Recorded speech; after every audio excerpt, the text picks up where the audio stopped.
자, 우리 모두 함께 자리에서 일어나 우리의 가정의 인도자가 되시는 주님을 함께 찬양합시다.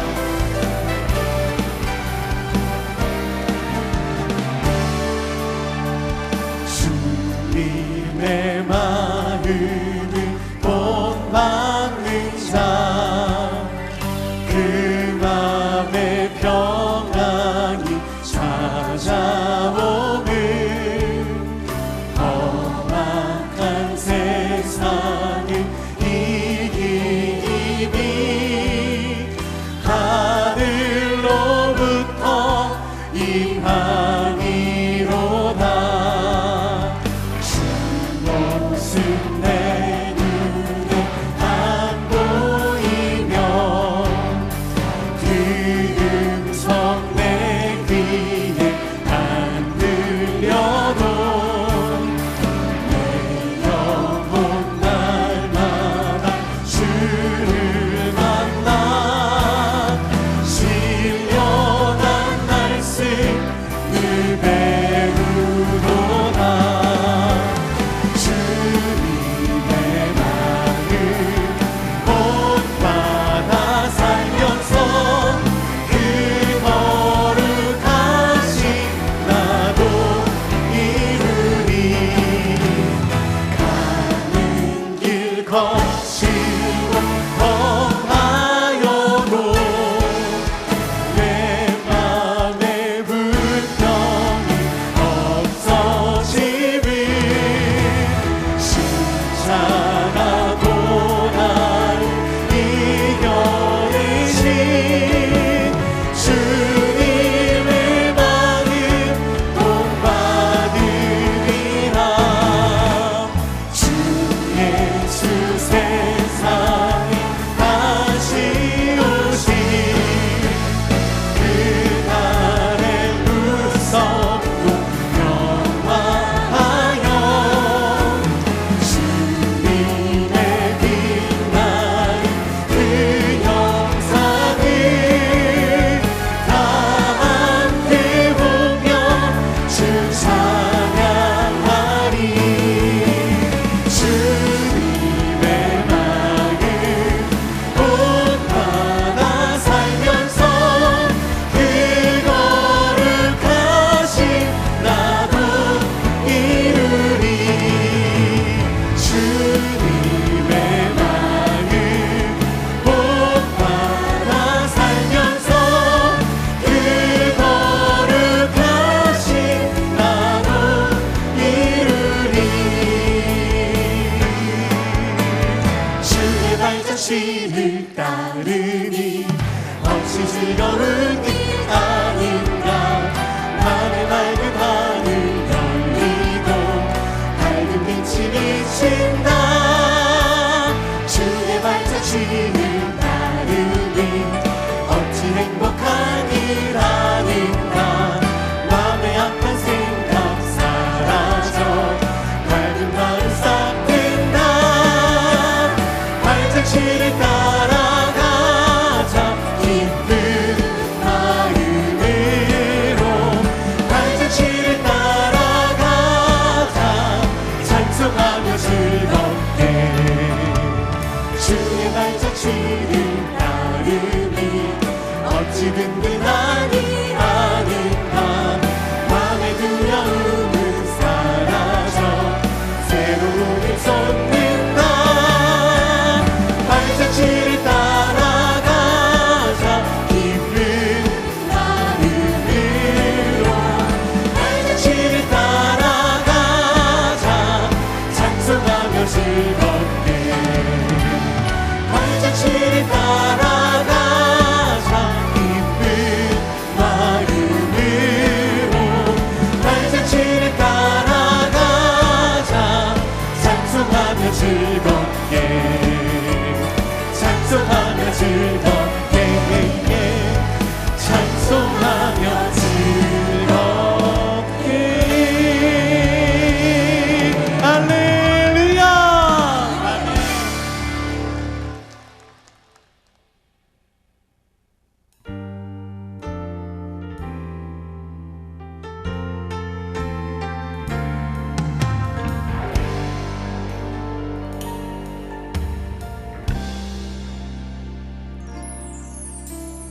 표현 못해도 나 표현하리라. 나 고백 못해도 나 고백하리라. 다 알 수 없어도 나 알아가리라. 나 닮지 못해도 나 닮아가리라. 다 표현 못해도 나 표현하리라. 나 고백 못해도 나 고백하리라. 다 알 수 없어도 나 알아가리라. 다 닮지 못해도 나 닮아가리라. 그 사랑 얼마나 아름다운지, 그 사랑 얼마나 날 부욕해 하는지, 그 사랑 얼마나 크고 놀라운지를, 그 사랑 얼마나 나를 감격하게 하는지.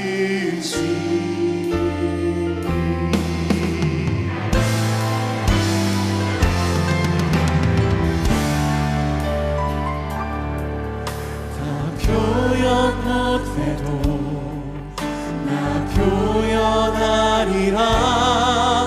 다 고백 못해도 나 고백하리라. 다 알 수 없어도 나 알아가리라. 다 닮지 못해도 나 닮아가리라. 그 사랑 얼마나 아름다운지, 그 사랑 얼마나 날 부욕해 하는지, 그 사랑 얼마나 크고 놀라운지를, 그 사랑 얼마나 나를 감격하게 하는지,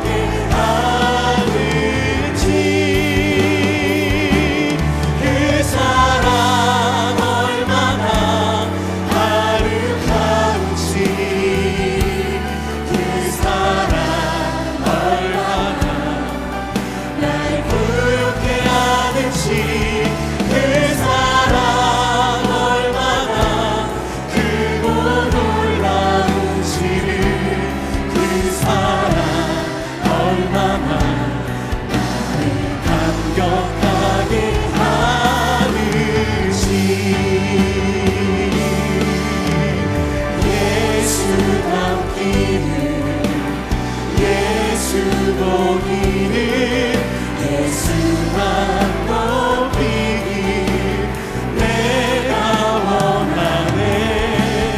내 평생 소원 예수 닮기를, 예수만 닮기를 내가 원하네. 예수 닮기를,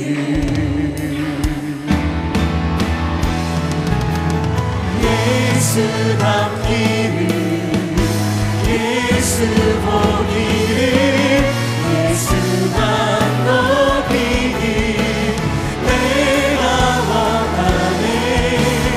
내 평생 소원 예수 닮기를, 예수만 닮기를. 주님 앞에 두 손을 높이 들고 예수 닮기를, 예수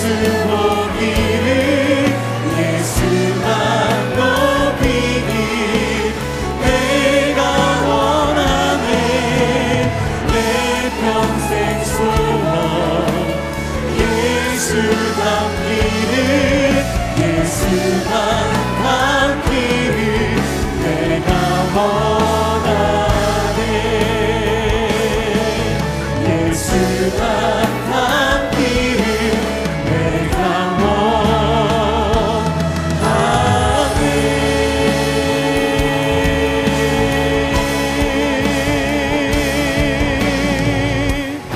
우리의 삶의 주관자 되시는 주님을 찬양합니다. 할렐루야. 5월 가정의 달을 지나고 있습니다. 그리고 5월 22일 부부의 날이었습니다. 오늘은 여러분들과 함께 부부에 대한 말씀을 같이 나누려고 합니다. 가만히 보면 부부관계가 어떠하는가에 따라서 가정의 행복이 달라지는 것을 볼 수가 있습니다. 부부관계가 좋은 가정은요, 항상 웃음소리가 끊이지 않습니다. 감사의 소리, 찬양의 소리가 흘러 넘칩니다. 자녀들도 그 안에서 정말 바르게 자라납니다. 믿음 안에서 자라나죠. 그러나 부부관계가 좋지 않는 가정에는 싸움의 소리가 끊이지 않습니다. 원망과 다툼의 소리가 흘러나옵니다. 그런 가정은 더 이상 스윗홈, 집이 아니라 집 구석이 되는 거죠. 올바르고 행복한 가정, 그런 가정의 핵심은 부부관계에 있다라는 것입니다. 자, 그러면 어떻게 해야 좋은 부부관계를 가질 수가 있을까요? 어느 시골 마을에 황소가 있었습니다. 이 황소가 얼마나 힘이 세고 고집이 센지 도무지 사람의 말을 듣지 않습니다. 동네에 힘께나 쓰는 사람들이 다 시도를 해봤지만 이 황소를 한 발짝이라도 끌고 가지 못했던 것입니다. 몽둥이로 매질을 해도 황소는 말을 듣지 않습니다. 오히려 더 난폭해졌습니다. 그런데 멀리서 허리가 구부정하고 지팡이를 짚고 있는 노파가 걸어옵니다. 힘겹게 황소에게 다가옵니다. 그리고 황소의 배를 쑥 한번 만지더니 귀를 잡고 한번 싹 웃습니다. 그리고 이랴 하는데 황소가 꼬리를 살랑살랑 흔들면서 따라가는 겁니다. 알고 보니 황소의 주인이었습니다. 이 황소의 주인은 황소를 어떻게 다루는지 알고 있었던 것이죠. 여러분, 우리 인생에 살아가면서 우리는 지혜가 필요합니다. 이것이 바로 지혜입니다. 소신으로만 살 수 없습니다. 원칙으로만 살 수 없어요. 힘을 가지고 이 세상 살아갈 수 없습니다. 지혜가 필요합니다.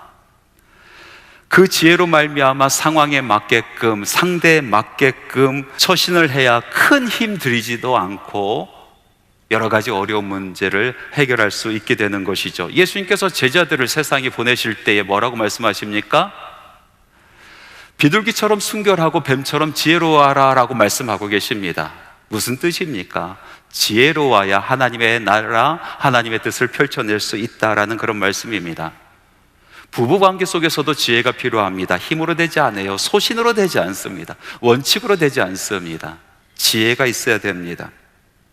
성경 말씀을 가만히 들여다보면 이 성경 말씀은 사용 설명서와 같습니다. 하나님께서 천지를 창조하시고 이 모든 우주 만물을 우리에게 맡기시면서 다스리라고 하셨습니다. 그리고 이 우주 만물을 어떻게 사용해야 될지 그 사용 설명서가 이곳에 담겨져 있습니다. 하나님께서 우리에게 인생을 맡기시고 그 인생을 어떻게 살아내야 될지 또 어떻게 사용해야 될지 그 사용 설명서가 이곳에 담겨져 있습니다. 사람이 혼자 사는 것이 좋지 아니하여 배필을 하나님께서 허락하여 주시고 서로 한 몸 되어 살아가게 하시는데 남편을 어떻게 사용해야 될지 또 아내를 어떻게 사용해야 될지 그 말씀이 이 성경 말씀에 담겨져 있습니다. 이 지혜 말씀에 오늘 함께 귀를 기울이기를 소망합니다. 먼저 아내들에게 드리는 남편 사용 설명서입니다. 하나님의 말씀 같이 한번 보겠습니다. 에베소서 5장 22절과 24절 말씀입니다. 같이 읽습니다. 아내들이여 자기 남편에게 복종하기를 주께 하듯 하라. 그러므로 교회가 그리스도에게 하듯 아내들도 범사에 자기 남편에게 복종할지니라. 아멘. 아멘 안 하세요. 1부 때도 아멘 안 하셨고요 2부 때도 아멘 안 하십니다. 이게 무슨 말씀이야? 이게 무슨 말씀이야? 이 말씀을 읽으면서 내가 왜 이런 생각이 들지 않습니까? 순간적으로 그 인간 생각이 나면서 내가 왜 그에게 하면서 이 말씀 절대로 마음속에 담아두지 못하겠습니다. 그래서 패스. 이렇게 생각하신 분들이 얼마나 많이 있습니까? 어떤 부부가 함께 길을 걸어가고 있는데요, 이 남편이요, 아내가 따라오는지 따라오지 못하는지 상관하지 않습니다. 뒷짐지고 자기 길을 막 걸어갑니다. 그러다가 횡단보도도 아닌데 무단횡단하려고 찻길에 발을 딱 내려 듣는 순간 트럭 하나가 쌩 하고 지나가면서 끼익 하고 씁니다. 큰일 날 뻔했습니다. 이 트럭의 운전기사도 깜짝 놀라서 차를 멈춰 세우고 창문을 엽니다. 그리고 그 사람에게 욕설을 퍼붓습니다. 야이 해삼 말미잘, 야이 강아지 악세엑스야 하면서 소리를 막 질렀어요. 그 모습을 멀리 보고 있었던 아내가 깜짝 놀라서 막 달려갑니다. 남편에게 묻습니다. 여보, 저 사람 당신 아는 사람이야? 남편이 대답합니다. 아니, 처음 보는 사람인데. 그랬더니 아내가 이야기합니다. 그런데 당신에 대해서 어떻게 그렇게 잘 알까? 여러분, 이런 마음 가지고 어떻게 복종할 수 있겠습니까? 이 말씀이 어떻게 마음속에 남을 수 있겠습니까? 절대로 이 말씀 받아들일 수가 없는 거죠. 가만히 보면은요, 아내들이 남편을 휘어잡기를 원하는 것 같습니다. 그런데 그거 아십니까? 하나님께서 이 아내들의 마음을 꿰뚫어 보고 계셨어요. 그래서 이런 말씀을 하십니다. 창세기 3장 16절 말씀인데요, 제가 읽어보겠습니다. 또 여자에게 이르시되 내가 내게 임신하는 고통을 크게 더하리니 내가 수고하고 자식을 낳을 것이며 너는 남편을 원하고 남편은 너를 다스릴 것이니라 하시고, 에덴 동산에서 범죄하여 쫓겨나는 이 하와에게 하신 말씀인데, 이때 하나님께서 뭐라고 말씀하십니까? 너는 남편을 원하고 라고 말씀하십니다. 여기서 원하고라는 단어는요, 히브리어로 테슈커라는 단어를 쓰고 있어요.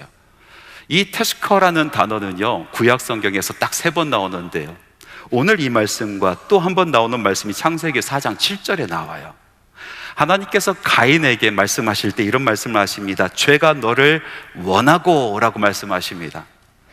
죄가 너를 원하고, 이 말씀은 무슨 뜻이냐면 죄가 너를 소유하기를 원하고, 죄가 너를 다스리기를 원하고, 죄가 너를 지배하기를 원하고, 이런 뜻을 갖고 있는 거예요. 그래서 오늘 함께 읽었던 이 말씀, 창세기에 있는 말씀, 아내에게 하신 말씀 중에 너는 남편을 원하고 라고 하는 이 원하고라는 뜻은요, 남편을 소유하기 원한다, 갈망한다, 남편을 지배하기를 갈망한다, 그런 뜻을 가지고 있는 말씀이란 것이죠.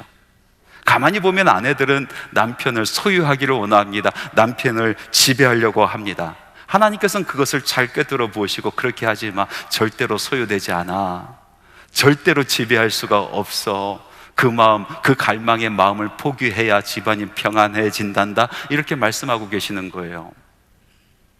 요즘 남자 성도님들이 좋아하는 성경 구절이 하나 있다고 해서 물어보니 이런 성경 구절, 풀어놓아 다니게 하라, 이 말씀을 그렇게 좋아한다랍니다. 풀어놓아 다니게 하라. 얼마나 소유하려고 꽉 잡고 있고 지배하려고 꽉 잡고 있는지 풀어놓아 다니는 것이 우리 남자분들의 소원이랍니다.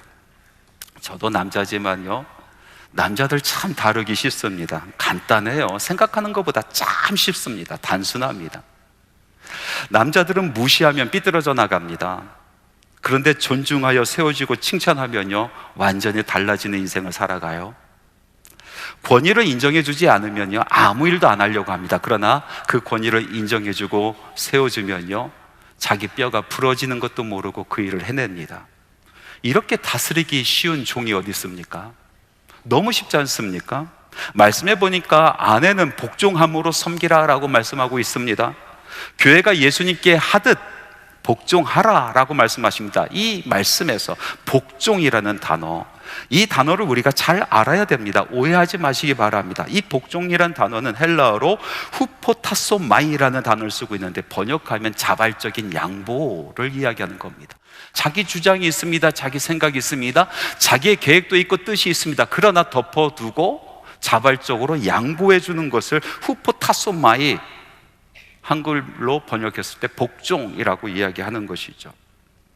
교회가 예수님께 복종하듯이, 후포타소마이, 자발적으로 양보하듯이 아내들이여 남자들에게 자발적으로 양보하라 라고 말씀하고 계십니다.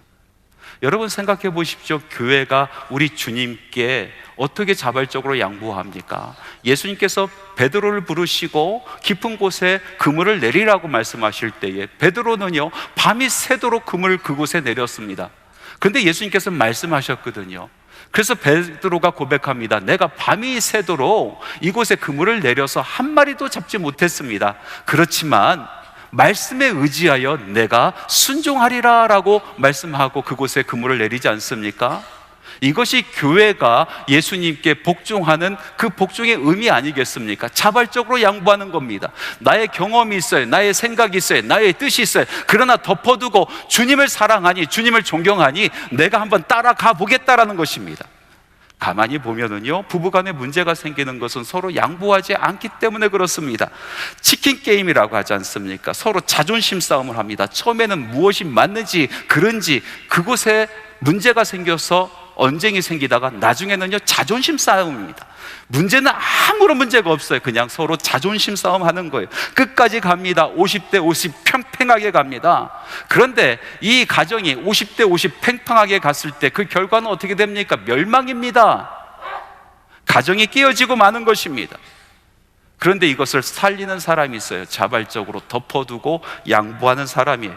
자기에게도 생각이 있어요, 계획이 있어요, 경험이 있어요, 자기의 뜻이 있습니다. 그러나 덮어두고 자원하여 양보하는 사람, 그 사람으로 인하여 둘 다 살아날 수가 있는 것입니다. 가정이 지켜질 수 있는 거예요.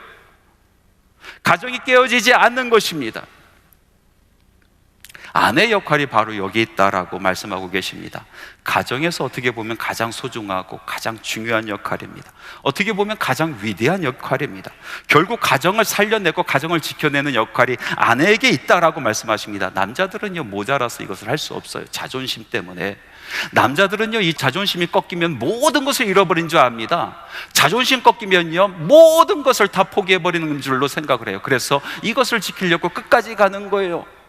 끝까지 그것을 고집하는 겁니다. 자기 인생이 끝나버리는 것도 알지 못하고 끝까지 갑니다. 가정이 완전히 깨지는 것도 알지 못하고 끝까지 고집을 부립니다. 고집센 황소처럼 말입니다. 그런데 아내들은 지혜롭습니다. 사는 방법을 알아요. 지키는 방법을 알아요. 그래서 자발적으로 양보합니다. 후포타소마이, 자발적 양보. 이것이 남편을 다스리는 열쇠입니다. 남자를 사용하는 방법이에요. 두 번째로 남편에게 드리는 아내의 사용 설명서입니다. 하나님의 말씀 같이 한번 읽어보겠습니다. 에베소서 5장 23절과 25절 말씀이에요. 같이 읽습니다. 이는 남편이 아내의 머리됨이 그리스도께서 교회의 머리됨과 같으니 그가 바로 몸의 구주시니라. 남편들아, 아내 사랑하기를 그리스도께서 교회를 사랑하시고 그 교회를 위하여 자신을 주신 같이 하라. 무슨 말씀입니까? 남자가 여자의 머리가 된다, 이 말씀을 들으니까 남편들이 지금 아주 우쭐합니다. 내가 그래 짱이지, 내가 머리지, 그렇게 생각하십니다. 사회적으로 생각할 때, 세상적으로 생각할 때 머리가 된다라는 것은 우월하다라는 그런 의미가 있기 때문에 아마 그렇게 받아들이는 것 같습니다. 그러나 성경 말씀에서 이야기하는 이 머리 된다라는 것은 그런 뜻일까요? 전혀 그렇지 않습니다. 성경이 이야기하는 머리의 정체성은 도대체 무엇입니까? 마가복음 9장에 보면은요, 제자들이 가버나움으로 가다가 서로 다툼이 일어났습니다. 막 싸움이 일어났어요. 그 싸움의 주제가 무엇입니까? 누가 머리가 되느냐, 이것이었습니다. 어떤 제자는 이야기합니다. 예수님께서 나를 가장 사랑하시니 내가 머리가 되는 것이 맞다. 어떤 제자는 이야기합니다. 예수님께서 나를 제일 먼저 부르셨으니 내가 머리가 되는 것이 맞다. 아니다, 예수님께서 나를 어느 곳이든 데리고 가시면서 많은 것을 가르쳐 주시니 내가 머리가 되는 것이 맞다. 아니다, 피는 물보다 진하다. 예수님의 혈육이니 내가 머리가 되는 것이 맞다 하면서 제자들이 얼마나 논쟁을 피고 서로 눈을 흘기고 싸움을 합니까? 그 소리를 들으시고 예수님께서 제자들을 둘러앉히시고 말씀하십니다. 머리가 된다, 머리가 되려고 하는 것을 꾸짖으신 것이 아니라 오히려 머리가 되는 방법을 가르쳐 주십니다. 머리가 되는 방법이 무엇입니까? 누구든지 첫째가 되고자 하면 무사람의 끝이 되어 무사람을 섬기는 자가 되어야 하리라라고 말씀하고 계시는 것입니다. 그리고 한 어린아이를 세우십니다. 그리고 이 작은 소자까지 섬길 줄 알아야 머리가 된다라고 말씀하고 계십니다. 부부관계 속에서도 머리가 된다는 것은 바로 이런 뜻입니다. 머리가 되는 남편들에게 또 말씀은 구체적으로 아내를 어떻게 사용해야 되는지 알려주고 계십니다. 그것은 바로 사랑입니다. 그리스도께서 교회를 사랑하였듯이 남편은 아내를 사랑해야 된다라고 말씀하고 있습니다. 이 말씀에 오해가 많이 있습니다. 어떤 분은 이야기합니다. 목사님, 제가 결혼한 지 5년이 넘었는데 10년이 넘었는데 20년, 30년이 다 돼가는데 무슨 사랑이 있겠습니까? 내 마음의 사랑이 다 식어져 버렸어요. 처음 만났을 땐 그렇게 이쁘고 좋았는데 지금은 사랑이 다 식어져 버렸는데 어떻게 그 아내를 사랑할 수 있겠습니까? 이렇게 이야기하시는 분들이 계세요. 사랑이 식어지죠. 처음 만났을 때 그 뜨거운 마음이 식어지는 것은 당연한 것입니다. 여러분, 만약에 그것이 식어지지 않으면요, 그것은 큰 문제가 있는 거예요. 이런 우스갯소리가 있습니다. 아내를 보면서 지금까지 가슴 뛰는 사람들이 있어요. 여러분, 아내를 보면서 지금까지 가슴이 뛰면요, 그것은 부정맥이랍니다. 여러분, 걷다가 자꾸 아내 쪽으로 몸이 기울어집니까? 여러분, 관절염이에요. 어느 날인가 아내를 보니까 너무나 이뻐 보이십니까? 백내장 수술할 때가 됐습니다. 오늘은 달달한 커피를 아내와 함께 마시고 싶습니까? 여러분, 당뇨병의 초기 증상이랍니다. 여러분, 사랑은 식죠. 만났을 때 뜨거웠었던 그 감정은 다 식어버리는 것입니다. 성경이 이야기하는 이 사랑은 젊었을 때 이성을 보고 느끼는 그 감정, 에로스의 사랑을 이야기하는 것이 아닙니다. 성경이 말하는 이 사랑은 아가페적인 사랑입니다. 조건 없는 사랑입니다. 아무런 조건이 없어도 그저 사랑하는 것, 그것을 이야기하는 것입니다. 아내의 머리가 휘어져도, 아내의 머리가 빠져도, 허리가 굽어져도, 뒤뚱뒤뚱 걸어도, 몸이 점점 불어나도, 조건이 없어도, 아무리 모아도 사랑할 만한 조건이 없어도 그래도 덮어놓고 사랑하는 것, 이것이 바로 아가페의 사랑이라는 것입니다. 이 사랑은 의지요, 실천이요, 행동인 것입니다. 남편들아, 아내 사랑하기를 그리스도께서 교회를 사랑하시고 그 교회를 위하여 자신을 주신같이 하라라고 말씀하셨습니다. 예수님께서 교회를 위해서 무엇을 하셨습니까? 아낌없이 주시고 희생하시고 헌신하시고 섬겨주셨습니다. 갖은 모욕과 치욕을 겪으시면서도 침묵하셨습니다. 교회를 위하여 자기 변명하지 않으셨습니다. 끝까지 십자가를 지고 그 십자가의 길을 걸으시면서 사랑을 완성시켜 주셨습니다. 그런데 놀라운 일이 벌어집니다. 예수님께서 사랑했었던 그 교회는 사랑할 조건이 아무것도 없었어요. 그 제자들에게 무슨 사랑의 조건이 있었겠습니까? 아무것도 없는 모습입니다. 형편없고 초라해진 그런 모습입니다. 그럼에도 불구하고 예수님께서는 덮어놓고 사랑하신 것입니다. 그렇게 사랑하시다 보니까 제자들이 아름다워집니다. 교회가 아름다워져요. 남편들은 아내의 머리가 됩니다. 머리는 모욕과 수치를 겪어내며 인내하는 것입니다. 모함을 겪어도 아내를 위해서 변명을 하지 않는 것입니다. 아내를 위하여, 가족을 위하여, 그것을 지키기 위하여 십자가를 가뿐히 지고 가는, 고통을 겪는 그런 삶을 살아내는 것입니다. 자기의 모든 것을 쏟아내어서 그것을 지켜내는 것입니다. 이것이 바로 아가페의 사랑, 조건 없이 쏟아붓는 그런 사랑입니다. 그렇게 아내를 사랑할 때에 아내가 아름다워집니다. 아내가 이뻐지는 것입니다. 아내를 위하여 갖은 수모를 겪어내고 모함을 당해도 침묵하고 입을 열지 않는 그 남편을 아내가 어떻게 존경하지 않을 수가 있겠습니까? 가족을 지키기 위해서 십자가 지고 말없이 걸어가는 그 남편, 그 남편의 뒷모습을 보고 어떻게 나와 상관없는 사람이라고 이야기할 수 있겠습니까? 자발적으로 양보할 수밖에 없게 되는 것 아니겠습니까? 지난 겨울에 저의 부모님이, 어머니 아버지가 한 달 사이로 돌아가셨지 않습니까? 근데 두 분이 얼마나 금슬이 좋으신지 매일 손잡고 다니시고, 제가 부모님 생각하면 둘이 손잡고 걸어가시는 것이 생각이 나요. 어머니 돌아가시고, 그리고 장례 마치자마자 아버님 입원하시고 위독해져서 한 달 후에 돌아가시더라고요. 그 유품을 정리하면서 두 분이 주고받았었던 편지를 제가 발견했어요. 그 편지를 읽어보면서 이 두 분이 왜 그렇게 금슬이 좋아하는가 알 수 있게 되었어요. 제가 한번 읽어드리겠습니다. 저희 어머니께서 아버지께 쓰신 편지예요. 존경하옵는 당신께 33년이 지나도록 편지 한 번 쓰지 않았기에 무엇라고 써야 할지 쑥스럽기만 하군요. 여보, 우리 지난 날을 뒤돌아봅니다. 젊은 시절 어려웠던 지난 날은 적은 봉급으로 잘 살아보려고 많은 노력도 하였지요. 양계도 하고 개분도 말려 인삼도 심어보고 벼농사도 하고 양동까지요. 이 모든 일을 할 때마다 우리 하나님께서는 많은 것으로 채워주셨네요. 여보, 진정 감사합니다. 그러나 장로된 것만 감사했지 사회적 지위에 너무 무관심했음이 너무나 미안합니다. 당신은 승진의 모든 조건이 갖추어져 있다고 하며 한 해 두 해 기다리고만 하였지요. 기다리다가 지쳐 건강까지 잃어 병원에 가서 주사를 꽂고 누워서 이제 승진은 끝났구려 하며 눈물 질 때 너무나 마음이 아팠습니다.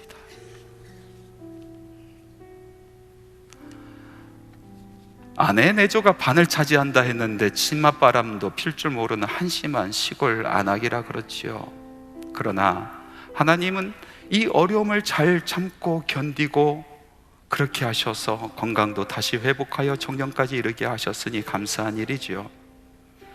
당신의 마지막 휴가라기에 순종하는 마음으로 따라갔는데 우리가 너무 늙어버렸음을 깨달았습니다. 백두산 호랑이라도 잡을 듯한 용맹한 당신이 대동산 정상에서 협곡을 내려다보지 못하고 뒤뚱대는 모습이 애처로웠답니다. 여보, 이제 이 남은 짧은 시간들을 믿음 안에서 주님이 주신 직분 잘 감당하며 죽음의 길을 잘 준비하여 주님이 계신 그곳에 가서 세상 짐 내려놓고 빛난 면류관 받아 쓰고 주와 함께 아주 영원히 삽시다.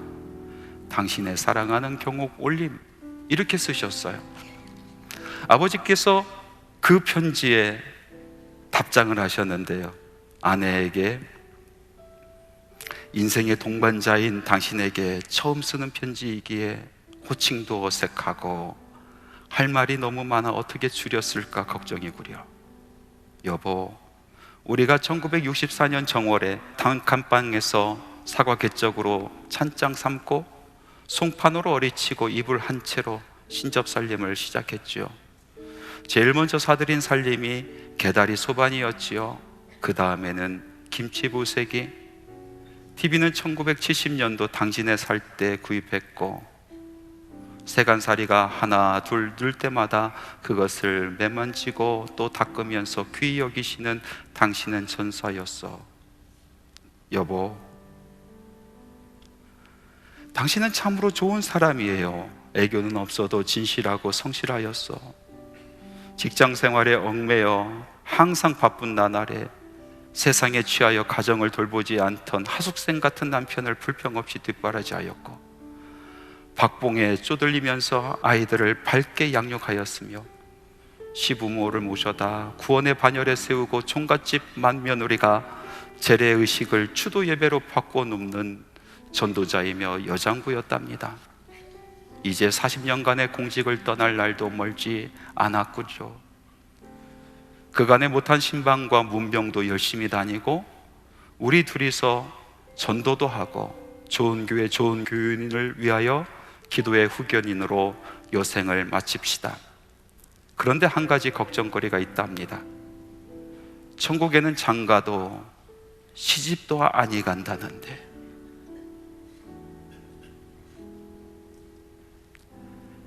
그림자같이 붙었던 당신이 떨어진다면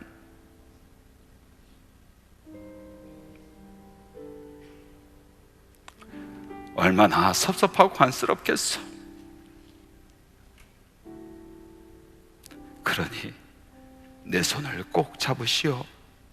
나는 주님의 손을 꼭 잡으리이다. 당신의 당신 최동수 장로. 가만히 보니까 이 금슬이 어디서 왔는가? 바로 하나님의 말씀 속에 있었어요. 포타소마이, 자발적으로 양보하고 그리고 인생 바쳐 사랑하는,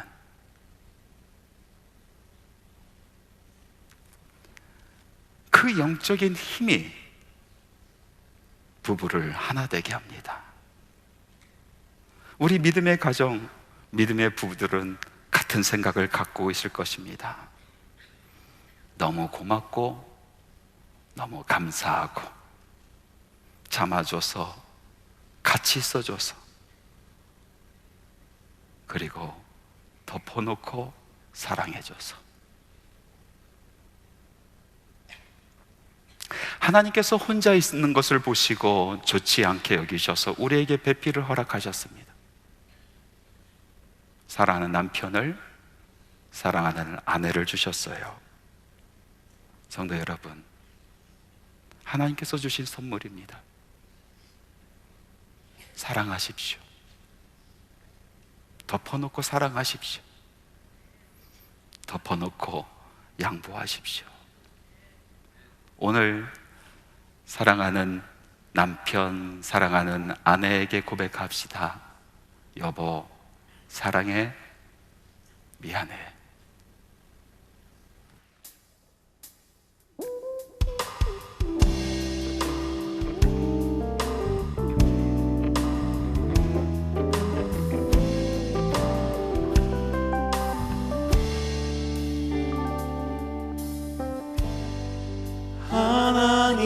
하나님께서는 우리의 만남을 계획해 놓으셨네. 우리 하나 되어 어디든 가리라. 주 위에 서라면 무엇이든 하리라. 당신과 함께 우리는 하나 되어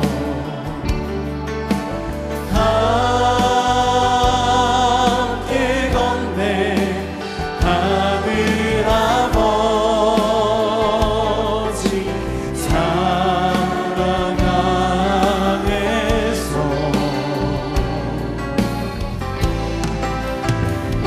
우리는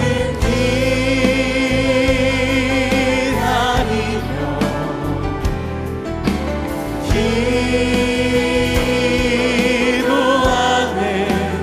우리의 삶에 사랑 넘치도록. 하나님께서는 우리의 만남을 계획해 놓으셨네. 우리 하나 되어 어디든 가리라. 주 위에 서라면 무엇이든 하리라. 당신과 함께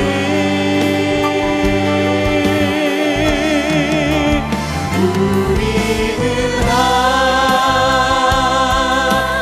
되어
예수 그리스도의 은혜와 하나님의 사랑하심과 성령님의 교통내주 충만 역사 동행하심이 한소망의 모든 권속에 가정 위에 깨지고 일그러지고 상처 입고 아픔을 부여잡고 살아가는 모든 성도들의 심령 위에 지금부터 영원토록 함께 하시기를 간절히 축원하옵나이다.